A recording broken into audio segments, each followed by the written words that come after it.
Hola, mi nombre es Alejandra Corrales Medina y te invito a que me acompañes durante este breve y mágico paseo sobre la historia de la psicología, la ciencia del alma. Espero que lo disfrutes. Comencemos. Es probable que la psicología de los ámbitos del conocimiento sea uno de los campos más sensibles y paradójicos, porque el hombre, como objeto de estudio, se pierde dentro de sí mismo y la vasta experiencia de la humanidad. Es así que la psicología nace y se alimenta de diversas formas de conocimiento como la espiritualidad, simultáneamente a los campos de las ciencias duras, entrando en conflicto con la necesidad de reconciliar al hombre consigo mismo, ajustándose a paradigmas que ya de entrada atomizan al hombre en fragmentos que solo juntos pueden emanar su verdadero brillo y verdad.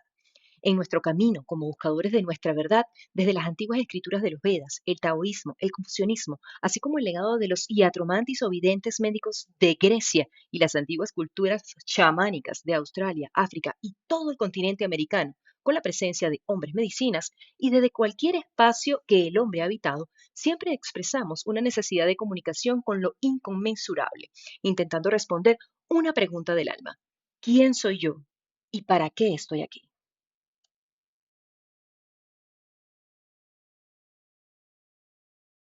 En Grecia, alrededor de 600 años antes de Cristo, encontramos que los presocráticos fueron los primeros filósofos que buscaron una explicación racional del origen y el orden del mundo, sin recurrir a los mitos ni a la religión. Se interesaron por la naturaleza, el cosmos, la materia y el movimiento, y también por cuestiones éticas, políticas y religiosas, aportando a la psicología como ciencia del alma. Pitágoras fue el primero en usar el término psique para referirse al alma, que consideraba inmortal y capaz de reencarnar en otros cuerpos. También creía que el alma tenía naturaleza matemática y armoniosa y que podía purificarse mediante la música y la filosofía. Heráclito afirmaba que el alma era una chispa de fuego divino, que tenía una parte racional y una parte irracional, y que la sabiduría consistía en dominar a la segunda con la primera. Demócrito fue el precursor del atomismo, la teoría que postula que todo está compuesto de átomos indivisibles e invisibles. Según él, el alma también estaba formada por átomos que se movían por todo el cuerpo.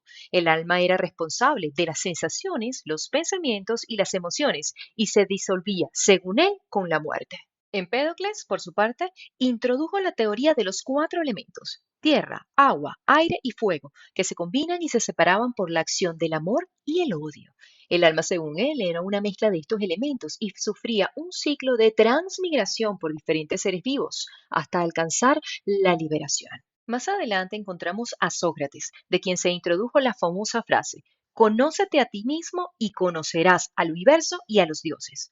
Sócrates se dedicó a la búsqueda de la verdad en el interior de cada ser humano y habló de las verdades universales, así como del correcto actuar.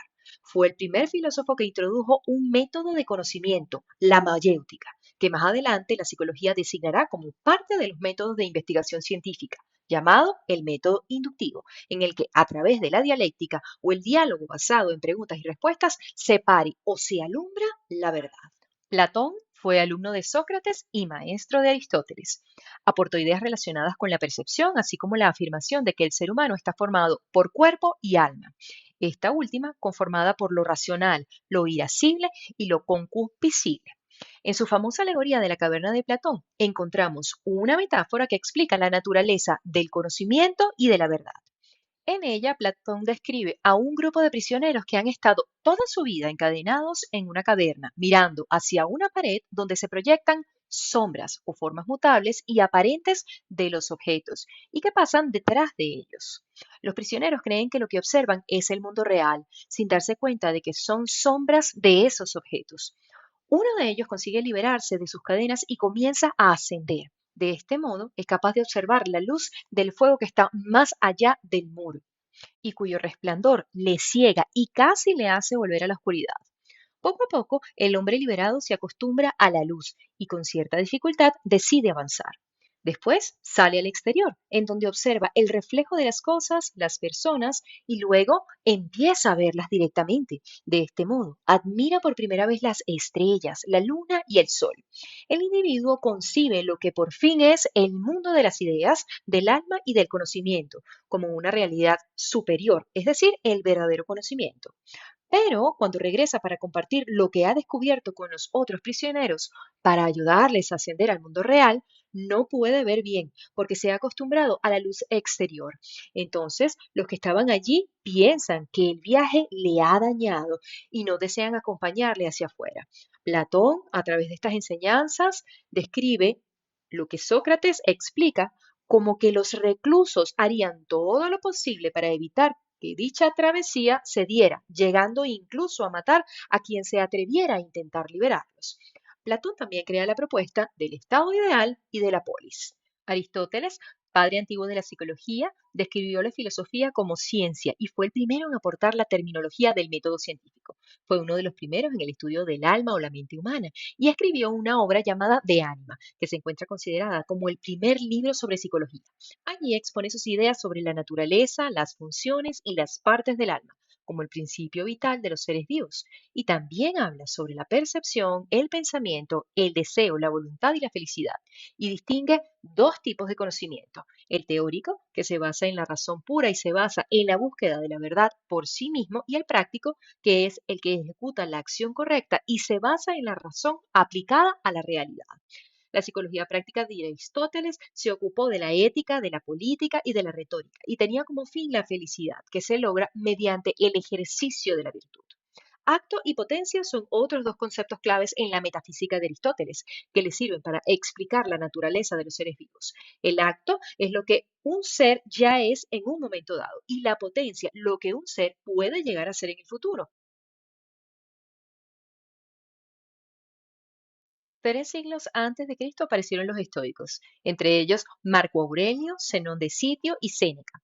Pensaban que no podemos controlar lo que pasa a nuestro alrededor, pero sí podemos controlar lo que pensamos acerca de los eventos. Ellos nos brindaron enseñanzas filosóficas basadas en la superación de las pasiones y en el dominio de la razón. Su influencia se basó en la relevancia de la búsqueda del desarrollo del autocontrol, la mejora de la toma de decisiones y la resolución de problemas, ayudados sobre la ley de la causa y el efecto. Los epicúreos se identificaron con la búsqueda del placer moderado, el perfecto equilibrio entre el cuerpo y el alma, la autosuficiencia y la prudencia en favor de la felicidad.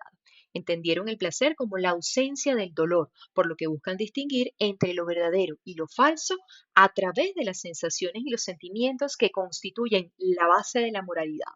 Dan una preponderancia especial a la amistad, la justicia, la imperturbabilidad y la tranquilidad. Los cínicos aparecieron 5 siglos antes de Cristo y crearon una reinterpretación de las enseñanzas de Sócrates, practicando lo que llamaron un retorno al estado natural, a través de una vida radicalmente simple y austera.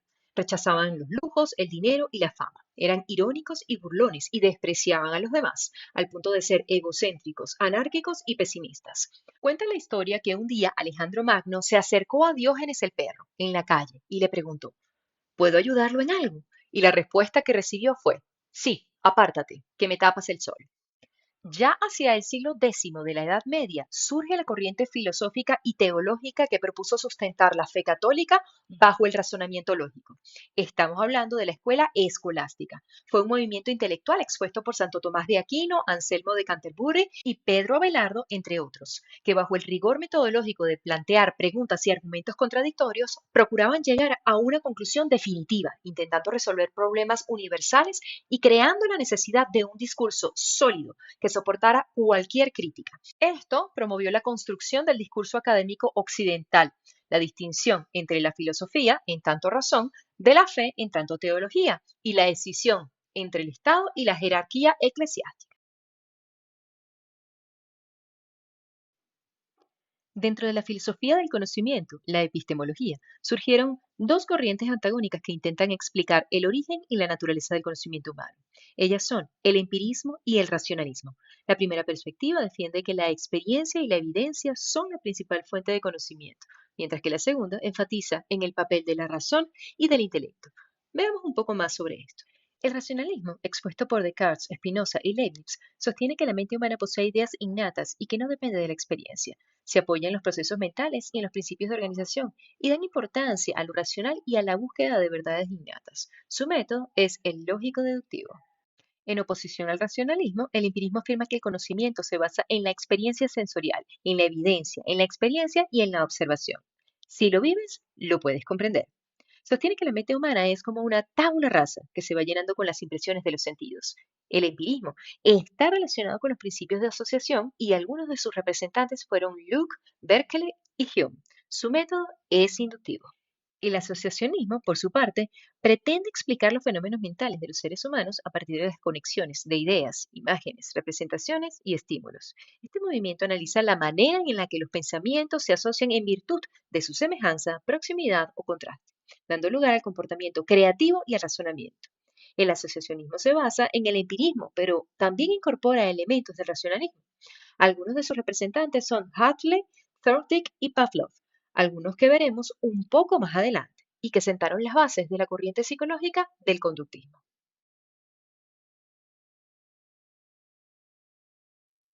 Wilhelm Wundt fue un psicólogo y fisiólogo alemán que fundó el primer laboratorio de psicología experimental de la Universidad de Leipzig en 1879.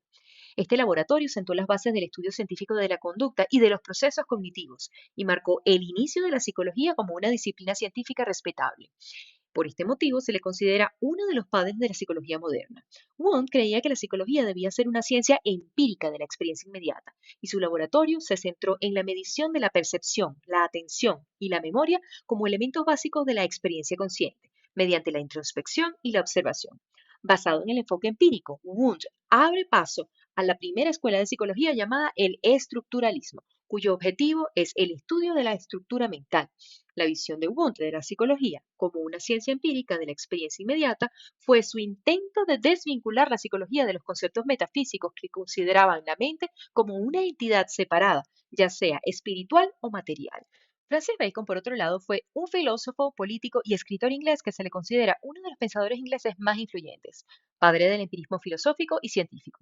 En su obra Novum Organum, Nuevo Método, Bacon propone un nuevo método para la investigación científica basada en la observación y en la experimentación.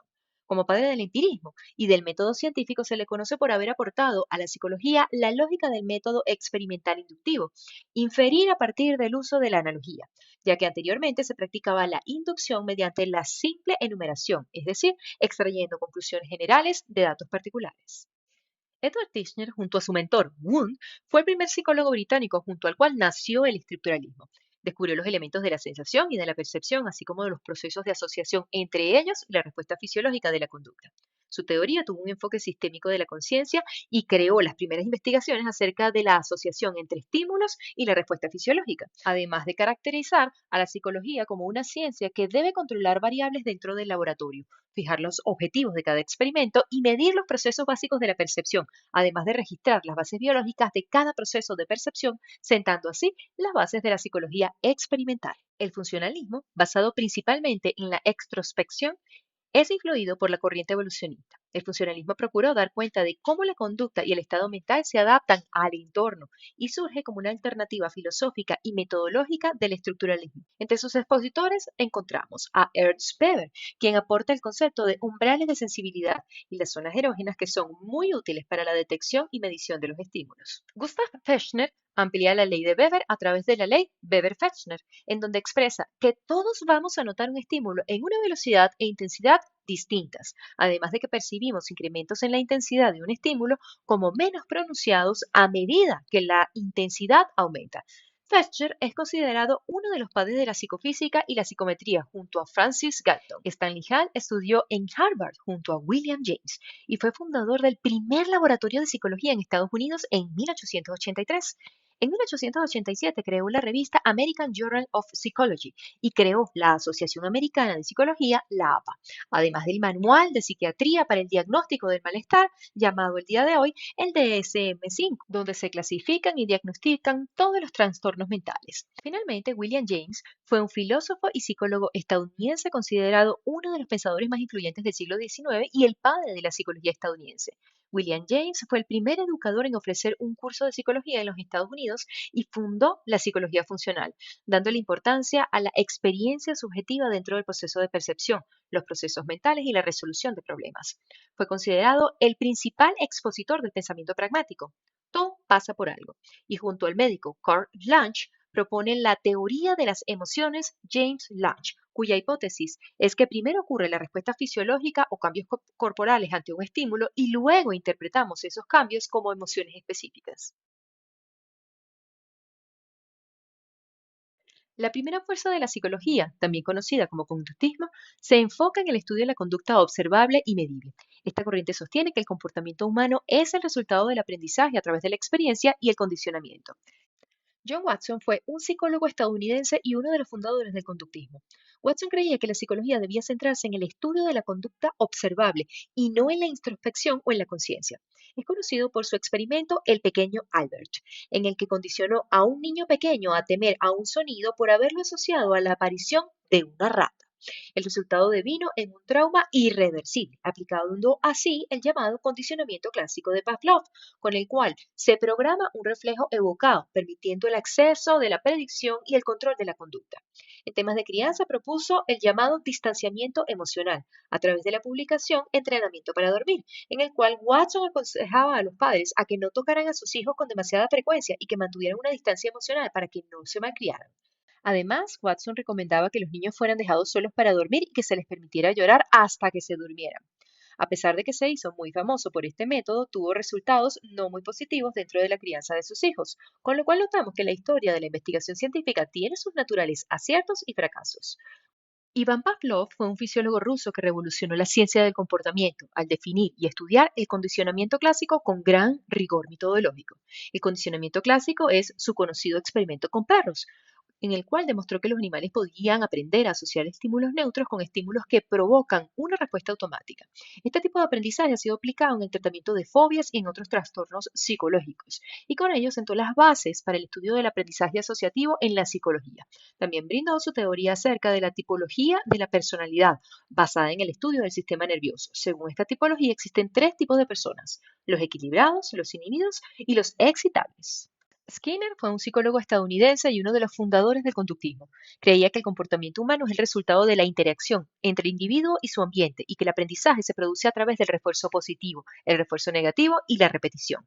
Es conocido por su teoría del condicionamiento operante, que sostiene que el comportamiento se puede moldear y reforzar mediante estímulos y consecuencias. Edward Lee Thorndike fue psicólogo y psicopedagogo estadounidense, también considerado como uno de los precursores del conductismo. Thorndike es conocido por su teoría del aprendizaje mediante ensayo y error, que sostiene que el aprendizaje se produce a través de la formación gradual de vínculos entre estímulos y respuestas. Si una conducta tiene un resultado satisfactorio, es muy probable que se repita, conocido esto como la ley del efecto, creando el concepto del condicionamiento instrumental, que establece que las respuestas que son seguidas por consecuencias satisfactorias se fortalecen, mientras que las respuestas que son seguidas por consecuencias desagradables se debilitan. Thorndike realizó importantes contribuciones en el campo de la psicología educativa.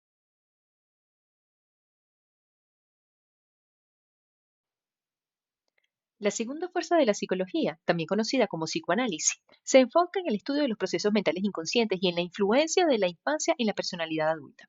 Esta corriente sostiene que los conflictos psicológicos se originan en el inconsciente, que la conducta es modelada por los impulsos del mismo y que la terapia debe centrarse en la exploración de los pensamientos y sentimientos reprimidos a través del análisis de los sueños y de la hipnosis. El psicoanálisis hace un aporte significativo no solo a la psicología, sino que introduce fundamentos teóricos del aparato psíquico y también hace un aporte a la visión del hombre contemporáneo, social, político y cultural. El precursor del psicoanálisis a finales del siglo XIX fue el neurólogo austríaco Sigmund Freud, quien colocó las bases de la psicología moderna orientándose hacia el estudio de las etapas del desarrollo psicosexual, los temores, los deseos, complejos y fijaciones, explorando además las dinámicas internas y externas que influyen en el individuo, agregando valor a su historia y aportando a la investigación la integración de la experiencia somática. Freud se mantiene dentro del pensamiento positivista, racional y determinista y basa sus con principios teóricos en el consciente y en el inconsciente, en la pulsión, en el ello, el yo y el superyo, y a través de su teoría de la personalidad, en donde la angustia es el ejecutor de la dinámica interna de la neurosis, designa que la terapia debe estar orientada a liberar a la persona de la represión psicológica. Harry Sullivan fue un psiquiatra y psicoanalista estadounidense conocido por ser uno de los fundadores del psicoanálisis interpersonal. Sullivan creía que la personalidad se desarrolla a través de las relaciones interpersonales y que la terapia debía centrarse en la relación entre el paciente y el terapeuta. marca una distancia de la teoría de Freud, indicando que no todo se basa en la libido, sino que también en las relaciones interpersonales, en la familia y en las experiencias. Se apoya en el modelo de la pirámide de necesidades de Maslow para sentar las bases de su teoría, indicando que nos movemos a través de la satisfacción de los dos primeros peldaños, es decir, la satisfacción fisiológica y de seguridad. Eric Fromm fue un psicólogo social y filósofo alemán conocido por su trabajo en el campo del psicoanálisis humanista. Fromm creía que la personalidad, la identidad y el sentido de la vida se desarrollan a través de las relaciones interpersonales, lo cual sustituye en su teoría a la libido. Indica que la teoría debe centrarse en la valoración de la integridad de la persona como base de la relación entre el paciente y el terapeuta. Señala también que la enfermedad psíquica es causada por el abandono del sí mismo, cuando la resonancia de la personalidad es expulsada de la conciencia, lo cual es causal de la no realización propia. El camino para la realización individual es entonces la experiencia del amor, como una oportunidad de unión productiva con el mundo. La meta de la curación es para Fromm el encuentro de la persona consigo misma.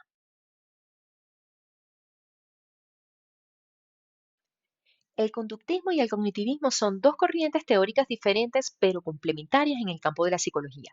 Mientras que el conductismo se centra en el comportamiento observable y medible, el cognitivismo se enfoca en los procesos mentales involucrados en el aprendizaje, en la atención, en la memoria y en la resolución de problemas.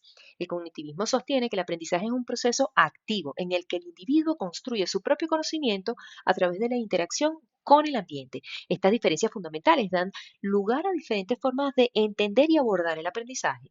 Juntas dan origen a las terapias cognitivo-conductuales, muy utilizadas en el área de la educación y del desarrollo personal. Entre sus figuras más importantes están Jean Piaget, que fue un psicólogo suizo conocido por su teoría del desarrollo cognitivo y sostiene que el aprendizaje es un proceso de construcción genética que consta de asimilación y acomodación. Piaget es también conocido por su trabajo en el campo de la psicología infantil a través de la teoría del desarrollo cognitivo. David Auswell fue un psicólogo estadounidense conocido por su teoría del aprendizaje significativo, proceso mediante el cual se adquiere y se almacena información de una manera funcional y autónoma, de modo que la persona logra adquirir sus propios mapas conceptuales y puede aplicarlos a la vida cotidiana. Vygotsky fue un psicólogo ruso conocido por su teoría del aprendizaje sociocultural, que destaca la importancia del aprendizaje observacional y el modelado para el desarrollo cognitivo. Promueve el aprendizaje a través del juego, la colaboración, la mediación y la interacción, dándole una importancia particular a los agentes de acompañamiento, como los padres, hermanos, maestros y todo su contexto, creando procesos de andamiaje o de acompañamiento que hacen posible el enriquecimiento de la zona de desarrollo próximo, a través de la cual el niño va acortando la distancia entre lo que puede hacer y lo que podría hacer, activando su máximo potencial de desarrollo cognitivo a través del apoyo social. Kohlberg fue un psicólogo estadounidense conocido por su teoría del desarrollo moral y sostiene que este se produce en 6 etapas que se clasifican en 3 niveles de adquisición de conocimientos a través de juicios ligados, al menos parcialmente, al grado general de desarrollo cognitivo de la persona. Vincula el grado de interiorización de los pensamientos morales a la madurez del razonamiento. Chomsky es un lingüista estadounidense reconocido por su teoría de la gramática generativa o la teoría del lenguaje, y sostiene que el lenguaje es una capacidad innata en el ser humano. Introduce la idea de que existe una gramática universal, que contamos con un dispositivo de adquisición del lenguaje natural determinado por los genes, que entendemos desde pequeños ciertos significados aunque no conozcamos las palabras, y le da una mínima importancia al entorno, ya que el reforzamiento social, según su punto de vista, no explica la productividad ni la creatividad en el lenguaje. Albert Bandura fue un psicólogo y psicopedagogo ucraniano-canadiense contemporáneo, autor de teorías tan interesantes como la teoría del aprendizaje social y de los conceptos como el de la autosuficiencia. En sus inicios, Bandura combinó la faceta de profesor con el ámbito de la investigación, centrándose en las agresiones adolescentes. Estudió especialmente la conducta imitativa del ser humano, además de los efectos del refuerzo y del castigo. Explica que el proceso del aprendizaje tiene cuatro componentes: la atención, que implica ver; la retención, que implica recordar; la reproducción, que implica el ensayo mental; y la motivación, que conduce a la réplica del conocimiento, lo cual determina la creación de un modelo conductual. Fue presidente de la APA en 1974 y cuatro y ha recibido numerosos premios a lo largo de su trayectoria. Finalmente, John Bowlby fue un psicoanalista británico conocido por su famosa teoría del apego, que sostiene que los seres humanos tienen una necesidad innata de establecer vínculos afectivos con otros seres humanos. Da una especial atención a la relación del apego temprano y explica cómo dicha relación forma un modelo interno operativo o forma de vinculación que se reproduce en las relaciones de la edad adulta. Estas formas de vinculación son el apego seguro, el apego ansioso ambivalente, el apego ansioso evitativo y el apego desorganizado, que es la combinación de los dos anteriores.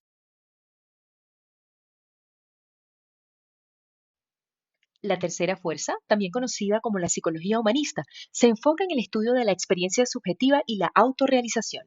Esta corriente sostiene que los seres humanos tienen una tendencia innata en el crecimiento y la realización personal, y que la terapia debe centrarse en la promoción de la autoestima y la autodeterminación. Abraham Maslow fue el psicólogo estadounidense conocido por ser uno de los fundadores y principales exponentes de la psicología humanista, surgida entre 1950 y 1960. Es conocido por su teoría de la jerarquía de las necesidades, que establece que las necesidades humanas se organizan en una jerarquía de 5 niveles. En la base se encuentra la jerarquía de necesidades fisiológicas, seguidas por las necesidades de seguridad, de amor y pertenencia, de estima y finalmente de autorrealización. Carl Rogers fue un psicólogo estadounidense que pasó a ser uno de los principales exponentes de la psicología humanista. Es conocido por su teoría de la personalidad, que está basada en los principios humanistas y en las ideas de Maslow. Las teorías de Rogers se centran en la importancia de la autoestima y la aceptación incondicional, ya que él creía que la autoestima era esencial para el bienestar emocional y que la aceptación incondicional era necesaria para el crecimiento personal. La psicología de la Gestalt surgió en Alemania a principios del siglo XX. Esta corriente se enfoca en el estudio de la percepción y la organización de la información sensorial y sostiene que la mente humana organiza la información en patrones significativos o gestalts. La psicología Gestalt se puede encontrar dentro del marco más amplio de la psicología humanista, ya que pone énfasis en las vivencias subjetivas de cada persona. Da importancia a los aspectos positivos de la psicología, tales como la autorrealización y la búsqueda de decisiones acertadas, y trabaja en una concepción del ser humano como un agente capaz de desarrollarse de forma libre y autónoma. Es importante destacar que la psicología Gestalt no es una corriente conductista como tal, ya que no se centra en el estudio de la conducta observable ni medible. Las leyes de la Gestalt son un aporte que explican el origen de las percepciones a partir de los estímulos. Estas leyes se fundamentan en dos reglas generales: la ley de la buena forma y la ley de figura y fondo. La primera, la ley de la buena forma, es una ley que establece que tendemos a percibir los objetos como formas simples y regulares, en lugar de formas complejas y caóticas. Por ejemplo, tendemos a percibir un círculo en lugar de una serie de puntos dispuestos en un círculo. Segunda ley de figura y fondo. Es una ley que establece que tendemos a percibir los objetos como una figura que se destaca sobre el fondo. Por ejemplo, en una imagen de un rostro tendemos a percibir el rostro como la figura y el fondo como el espacio que rodea ese rostro. Fritz Perls es un psicólogo alemán conocido por ser el creador de la terapia Gestalt, una corriente psicológica que se encuentra centrada en la experiencia inmediata y la percepción del individuo. La teoría Gestalt se enfoca en el aquí y el ahora y en cómo las personas pueden tomar conciencia de sus pensamientos, sentimientos y comportamientos en el momento presente. Perls creía que la terapia debía centrarse en el presente y no en el pasado, y que la responsabilidad personal era esencial para el crecimiento y el cambio. Max Beiterman fue un psicólogo alemán conocido por ser uno de los fundadores de la teoría gestal también. Las teorías de Beiterman han influido en múltiples áreas del desarrollo, tales como el diseño, la educación y la psicología cognitiva. Su enfoque de la percepción y el pensamiento holístico han contribuido a la comprensión de cómo las personas interactúan con su entorno y resuelven sus problemas. Kurt Lewin fue un psicólogo alemán-estadounidense conocido por su trabajo de la teoría de campo, la cual se centra en cómo los factores ambientales y personales interactúan para influir en el comportamiento humano. Lewin también es conocido por su trabajo en la dinámica de grupo y en la resolución de conflictos. Kurt Kafka fue un psicólogo alemán conocido por ser uno de los fundadores de la escuela Gestalt. Junto a Max Bertemer y Wolfgang Kohler y Kurt Kafka, ayudaron a aclarar la manera en la que los seres humanos percibimos el mundo, centrándonos más en los conjuntos que en cada una de las partes que lo forman. Sus estudios contradijeron las ideas del mecanicismo de la escuela fundada por Wundt, que era la escuela que predominaba en la psicología académica del momento. Kostka amplió los principios de la Gestalt a otros campos como la abolición, las emociones y sistematizó la teoría. La cuarta fuerza de la psicología es un término que se refiere a la psicología transpersonal, una corriente psicológica que se centra en las capacidades y potencialidades humanas últimas, que no tienen un lugar sistémico en la primera fuerza, la teoría positivista o conductista, la segunda fuerza, el psicoanálisis clásico, o la tercera fuerza, la psicología humanista. La psicología transpersonal se enfoca en la experiencia inmediata y en la percepción del individuo y se centra en el aquí y en el ahora, y en cómo las personas pueden tomar conciencia de sus pensamientos, sentimientos y comportamientos en el momento presente. La psicología transpersonal reconoce la importancia de los aspectos trascendentes de la conciencia humana y pone énfasis en el reconocimiento de la espiritualidad y de las necesidades trascendentes como aspectos intrínsecos de la naturaleza humana. Es una corriente que está en pleno desarrollo junto a la psicología cuántica, última que toma en cuenta el nuevo paradigma científico cuántico. Carl Jung es conocido por su trabajo en la psicología analítica, que se centra en la exploración del inconsciente colectivo y la importancia de los arquetipos en la psique humana. Wilhelm Reich es conocido por su trabajo de la teoría del carácter, que se centra en cómo las experiencias tempranas en torno al manejo del placer influyen en el desarrollo del carácter, la personalidad y la bioenergética psicofísica. Otto Rank es conocido por su trabajo del trauma del nacimiento y la angustia de separación, que le llevaron a desarrollar la terapia activa, que eran terapias cortas basadas en su famosa frase aquí y ahora, en búsqueda de la conciencia y la expresión del yo. Charles Studd es conocido por su trabajo sobre los diversos estados de conciencia, la hipnosis y todos los aspectos de la parapsicología. Roberto Assagioli es conocido por su trabajo de la psicología transpersonal y la psicosíntesis. Manuel Almendro es conocido por su trabajo en la psicología transpersonal y la meditación. Ken Wilber es conocido por su trabajo en la teoría integral que busca integrar múltiples disciplinas y perspectivas en una visión más amplia de la realidad. Fritjof Capra es conocido por su trabajo en la teoría de sistemas y en la ecología profunda. La psicología del ser en Oriente, tales como el budismo, el taoísmo y el hinduismo, también han influido importantemente en la psicología transpersonal a través de su énfasis en la meditación, la contemplación, la espiritualidad y la exploración de diversos estados extraordinarios de la conciencia. La psicología cuántica es un campo emergente que busca explorar la intersección entre la psicología y los principios de la física cuántica, considerando que la mente humana también puede considerarse un sistema cuántico en lugar de ver la mente como un simple ordenador biológico. La psicología cuántica postula que la mente está compuesta por partículas y ondas de energía que interactúan entre sí de manera compleja. Algunos de los principales exponentes de esta nueva psicología son Stephen Golinsky es un psicólogo estadounidense que ha desarrollado una metodología conocida como la terapia de enfoque quantum. Esta terapia se basa en la idea de que nuestras creencias y estructuras mentales subyacentes pueden ser transformadas a nivel cuántico, lo que nos permite liberarnos de patrones de pensamiento negativos y acceder a nuestro máximo potencial. Amit Goswami es un físico teórico y profesor emérito de la Universidad de Oregón.